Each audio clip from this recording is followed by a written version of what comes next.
Seja bendito quem chega, seja bendita quem chega, trazendo a paz, trazendo a paz, trazendo a paz do Senhor. Seja bendito quem chega, seja bendita quem chega, trazendo a paz, trazendo a paz, trazendo a paz do Senhor. Seja bendito quem chega, seja bendita quem chega, trazendo a paz, trazendo a paz, trazendo a paz do Senhor. Seja bendito quem chega, seja bendita quem chega, trazendo a paz, trazendo a paz, trazendo a paz do Senhor. Seja bendito quem chega, seja bendita quem chega, trazendo a paz, trazendo a paz, trazendo a paz do Senhor. A você que chega trazendo a paz, eu quero desejar também que você receba a paz. Seja bendito quem chega, seja bendita quem chega, trazendo a paz, trazendo a paz, trazendo a paz do Senhor. Seja bendito quem chega, seja bendita quem chega, trazendo a paz, trazendo a paz, trazendo a paz do Senhor. Minha amiga, meu amigo, graça e paz da parte de Deus, nosso Pai, neste sábado com o qual nós estamos concluindo esta segunda semana do tempo da Quaresma. Esta semana foi aberta com o nosso subir à montanha com Jesus e os seus discípulos Pedro, Tiago e João. O movimento do início dessa semana foi um movimento de subida. Hoje o movimento é um movimento de descer. Mas não é de descer a montanha, não. Jesus hoje nos faz uma proposta ainda mais séria. É de descer para o nosso interior, para a gente se voltar para dentro da gente. A conversão é a gente se voltar para o nosso interior e ali descobrir uma coisa: nós somos aquela casa onde Deus mora, nós somos aquela casa onde Deus habita. Nós passamos toda esta semana refletindo sobre a palavra de Deus. Eu fui fazendo um esforço ao longo de toda essa semana de deixar uma coisa bem clara na nossa cabeça, não é? Uma forma que a gente tem de ler a palavra de Deus. Primeira coisa, a gente foi fazendo sempre um esforço nessa semana do texto que a gente lê, o pedacinho do texto que a gente lê na liturgia, lê-lo no contexto do capítulo no qual ele foi escrito, o contexto no qual o texto foi escrito, mas chamando também a atenção que tem o contexto do escrito e tem o contexto da escuta. Nós estamos escutando esse texto dentro do tempo da Quaresma, na segunda semana da Quaresma. E no contexto da escuta, nesses tempos chamados tempos fortes, como o tempo da Quaresma, o tempo do Advento, sobretudo o tempo da Páscoa tem uma outra lógica, a gente vai sempre notar o seguinte, que a primeira leitura que vem sempre ali, normalmente, nesse período do Antigo Testamento, ela está ligada com o texto do Evangelho. Não é assim sempre durante a semana. Por exemplo, no tempo comum, no tempo da Páscoa, a gente vai lendo a primeira leitura, são sempre retiradas dos Atos dos Apóstolos. Então a lógica é ler os Atos dos Apóstolos. Mas no tempo da Quaresma e no tempo do Advento tem uma outra lógica por trás. É a lógica de ver como o Antigo Testamento anunciava o Novo Testamento. Portanto, o mistério da fé estava velado no Antigo Testamento, ele é revelado no Novo Testamento e ele é proclamado, celebrado no tempo da igreja através da liturgia. É por isso que o padre, depois da consagração, ele diz: eis o mistério da fé, como que revelando para nós o mistério da fé, que é celebrada naquele dia, naquele contexto litúrgico, no ambiente de hoje. E a gente diz: anunciamos a vossa morte, Senhor, proclamamos a vossa ressurreição na esperança, na certeza da sua vinda. Então, portanto, a leitura litúrgica de um texto da Sagrada Escritura é a sua proclamação, dizendo que ele agora está sendo atualizado na nossa vida. Portanto, no dia de hoje, quando a gente lê o capítulo 15 do Evangelho de Lucas, que é um capítulo particular de Lucas, onde nós vamos encontrar as chamadas parábolas da misericórdia. Essas parábolas da misericórdia são um pastor que perdeu a sua ovelha e vai em busca dela. Uma mulher que perdeu uma moeda e varre a casa inteira para poder encontrá-la. E um filho que saiu de casa. Então, portanto, dentro de casa, uma mulher pode sempre recuperar uma moeda. Tem gente que fica perdido dentro de casa mesmo, com uma moedinha que fica perdida. Ou então como o filho mais velho, que nunca saiu de casa, mas estava perdido em relação ao amor do seu pai. Porque já falava do seu irmão dizendo: este teu filho, perdendo a vinculação dele com o próprio pai, ele não disse: este meu irmão.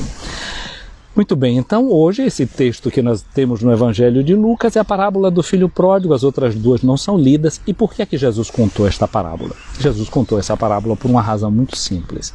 Porque as pessoas, os fariseus, os mestres da lei, estavam criticando Jesus, porque Jesus falava e os pecadores a Jesus. Você se lembra que no alto do monte onde Jesus se transfigurou, a voz do Pai disse para Jesus: este é o meu filho amado, escutai-o. Pois bem, esses pecadores com os quais Jesus se encontrava, eles estavam escutando Jesus. Eu e você que somos discípulos, estamos dando verdadeira escuta a Jesus? Estamos ouvindo a sua voz, acompanhando a sua palavra, dando espaço para ele no nosso coração?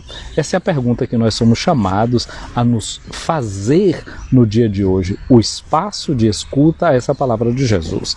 Portanto, Jesus falava para essas pessoas estavam escutando e Jesus estava sendo criticado. Então Jesus conta esta parábola destes dois filhos que um pai tinha, e diz que o filho mais novo pediu a sua parte da herança e depois foi para um lugar muito distante. O pai dividiu a herança entre os dois filhos. Aqui a gente já vê uma coisa que é completamente fora do lugar. A herança tocava ao filho mais velho. Ele era que tinha direito, não é, à herança no primeiro lugar. E esse é o filho mais novo que pede a herança. Uma outra coisa que nos chama a atenção é que uma herança que começa a ser dividida quando o pai ainda está vivo. Quase como que dizendo, esse filho é um filho que proclama com as palavras a morte do seu pai. Ele se desvincula do seu pai. Ele já trata o seu pai como fosse alguém que já tivesse morrido na sua vida. Ele agora só está preocupado com os bens que o pai pode dar para ele.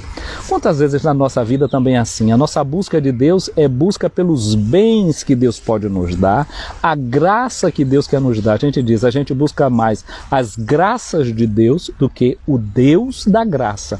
Esse é um grande problema para nós. Muito bem, aquele filho mais velho pegou em tudo que ele tinha, foi-se embora para uma terra muito distante, gastou tudo que ele tinha, da forma que ele bem quis e entendia, e foi se empregar na casa de alguém do território, e foi cuidar de porcos. O porco, para o pessoal de Israel, era um animal dito impuro. Então, quando aqueles fariseus escutavam essa palavra de Jesus, certamente eles deviam sentir uma grande repugnância, não é? Se sentir com as entranhas revolvidas de nojo, porque aquele filho tinha se perdido dessa forma. Pior ainda, o Evangelho diz que ele tinha vontade de comer a lavagem que dava para os porcos, mas nem isso davam para ele. Veja só a condição humana de quem se afasta da casa do seu pai e vai para tão longe. Mas quando estava no meio dessa situação toda, aquele filho pensou: lá na casa do meu pai, os empregados são bem tratados. Lá na casa do meu pai tem pão com fartura. Eu não mereço nem mais ser chamado de filho do meu pai. Eu vou voltar e vou dizer para ele: pai, pequei contra os céus, pequei contra ti, não sou digno de ser chamado teu filho. Trata-me como um dos teus empregados. E o filho então se levantou. Se levantou e pegou a estrada com esse seu raciocínio, com esse seu modo de pensar. Levantar-se é a palavra que é usada na Sagrada Escritura para falar da ressurreição. Quando muitas vezes no texto sagrado a gente escuta falar de que Jesus ressuscitou, ao pé da letra está dizendo Jesus se levantou. O Pai levantou Jesus, o Pai agarrou Jesus. Assim como Deus agarra em cada um de nós quando está no pecado e nos faz caminhar, depois que a gente entra dentro, olha só a redundância, mas vale a pena fazê-la. Quando a gente vai para o interior e analisa a própria vida da gente. Aquele filho pegou a estrada e na medida que ele ia caminhando, se aproximando da casa do pai, diz que o pai de longe viu esse filho e correu ao encontro dele. E na medida que correu ao encontro desse filho, o agarra, o enche de beijo, o cobre de beijo, o devora com os seus beijos. E o pai ficou comovido. Sim, os fariseus certamente escutando falar da lavagem que ele queria comer, pode ter sentido nojo e sentiram mexer nas entranhas de nojo. O pai não, se remexe de afeto, escuta o que o filho diz para ele. Pai, eu pequei contra o céu, eu pequei contra ti, não sou digno de ser chamado de teu filho. E o pai só escutou até esse ponto. Porque o pai não se alegra em sentir um filho dizer que não se sente mais seu filho. Ele dá um grito para os empregados e diz: tragam a roupa mais bonita que tiver aí. A mãe era certamente aquela que fazia a roupa dos filhos, né? Ela tecia. E aí a gente pode sentir quase que indiretamente essa presença feminina no meio dessa família, aquela que teceu essa roupa bonita. Você se lembra que Jesus no Monte Tabor, quando ele se transfigura, as suas vestes ficaram alvas? Pois bem, cada vez que a gente se arrepende, de novo, o Pai Celeste nos reveste com a roupa nova. São Paulo vai dizer que quem está batizado foi revestido de Cristo. O tempo da Quaresma é o tempo para a gente retomar as vestes com as quais nós fomos revestidos no nosso batismo, para entrar na comunhão com Deus. E o Pai diz: traz uma sandália, põe no pé desse menino, pega o anel, coloca o anel no dedo dele. O anel era o símbolo de pertencer a uma determinada família. O pai reintegra o filho em todas as suas posses. Esse filho não tinha mais direito a nada e ele próprio reconhece que ele se afastou, que ele não tinha direito. Ele não volta por causa da justiça. Ele volta por causa do amor que ele sabia que tinha na casa do seu pai, do cuidado que lá havia na casa do seu pai. E o pai o trata e o acolhe não segundo a justiça, mas segundo a misericórdia. O acolhe de verdade e manda matar o cordeiro que estava ali, o vitelo, melhor dizendo, mais gordo que tivesse, aquele vitelo que estava sendo cevado certamente para uma grande ocasião, e fazem a festa e começam a dançar, começam a festejar. E aí escutamos que o filho mais velho ouviu o barulho da dança quando ele voltava do seu trabalho. E ele queria saber o que era que estava acontecendo, e quando o empregado disse que era festa por causa daquele irmão que tinha voltado, que o pai estava fazendo festa por ele, ele não quis entrar em casa. Esse filho mais velho estava em casa, mas estava distante do pai. O filho mais novo foi para longe dele. Quantas vezes a gente pode continuar dentro de casa, vizinho de Deus, mas com um coração que não conhece o coração do Pai?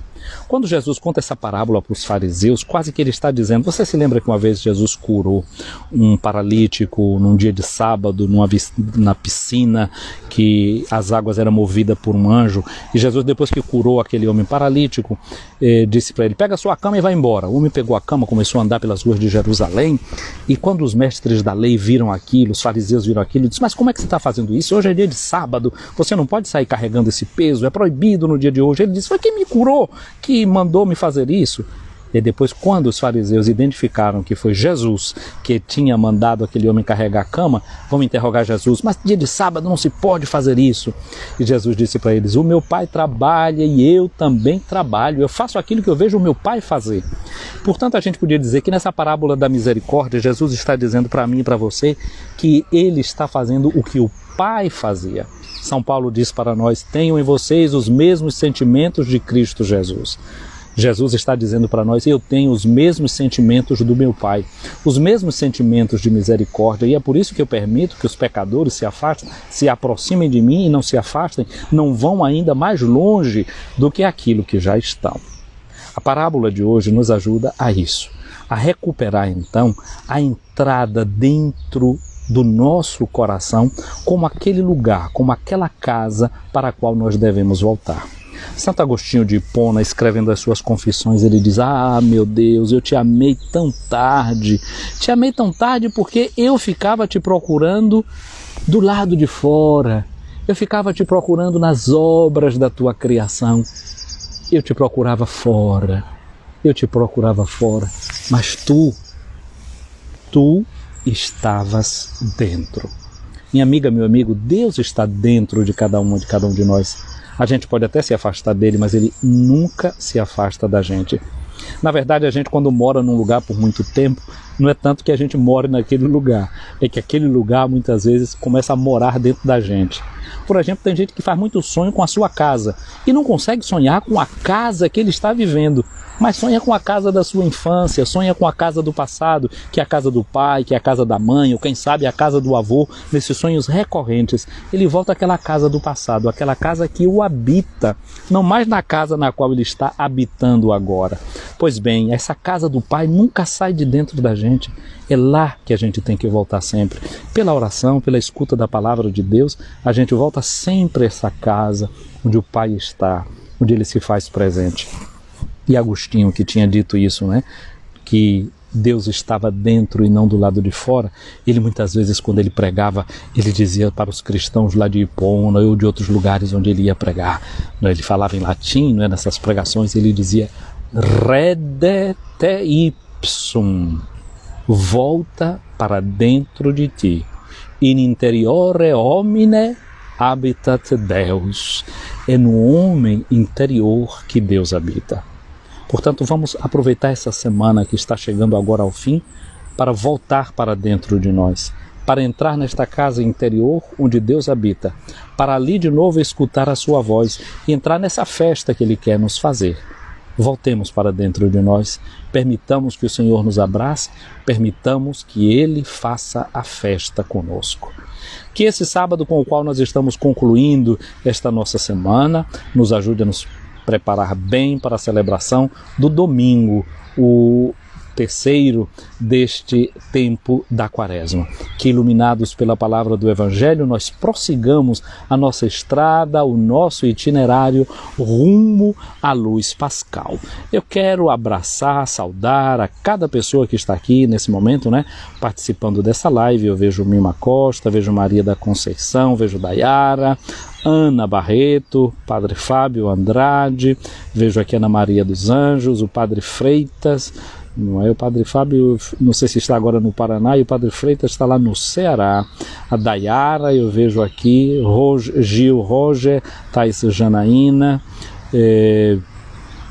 vejo aqui Maria Eureni, também conosco, e vejo Rosa Santos, a Vilmara, a Cristiana Loli, Padre Lourival Hélio, lá em São Paulo, acompanhando a gente também, a Jussara, aí nas Alagoas, Maceió, hoje já disse o lugar certo, viu? Temos aqui a Fátima lá, também do Ceará, Brejo Santo, a João Rosário, ao Hércules, Marisete, Pedro Miguel, Rose, esses ali em Amargosa. Padre Matias, meu irmão, aí de Natal, aqui com a gente. Matias, é uma alegria te ver aqui. Matias é um desses grandes vencedores do coronavírus. Teve aí um bom tempo, combatendo esse bendito vírus. Matias, olha, um abraço grande, um beijo no teu coração. Muitas dessas pessoas que estão aqui nessa live agora foram pessoas que rezaram por ti. É uma alegria te ver aqui presente nessa hora, ter a tua presença amiga aqui nesse momento. Um amigo muito querido aí do clero de Natal, gente que faz a diferença no lugar onde passa. Um grande pensador, um homem de uma energia invejável. Deus te abençoe, Matias. Eu vi também que você perdeu um amigo, um pastor evangélico aí em São José do Ipibu, Então rezamos também pela família desse pastor e por todas as pessoas queridas envolvidas com ele, inclusive você. A Cristiane Loli aí, Santo Antônio de Jesus. Um abraço, Cris. Cristina, não Cristiane, Cristina. Então, a todos nós que aqui estamos, a você que vai participar vendo este vídeo que vai ficar aqui salvo no IGT, o nosso abraço, a nossa oração, a nossa comunhão neste domingo. Portanto, que esse exemplo desse filho que volta a casa nos ajude a voltar para a nossa casa interior, para esse lugar onde Deus mora dentro de nós. É aí que nós vamos encontrar Deus e é aí que nós vamos ser confirmados nessa certeza de que o Pai nos ama e que se nós nos afastamos dele, ele nunca, jamais se afasta da gente. Venha sobre vocês, amigas e amigos, a bênção de Deus Todo-Poderoso, o Pai, o Filho e o Espírito Santo. Amém.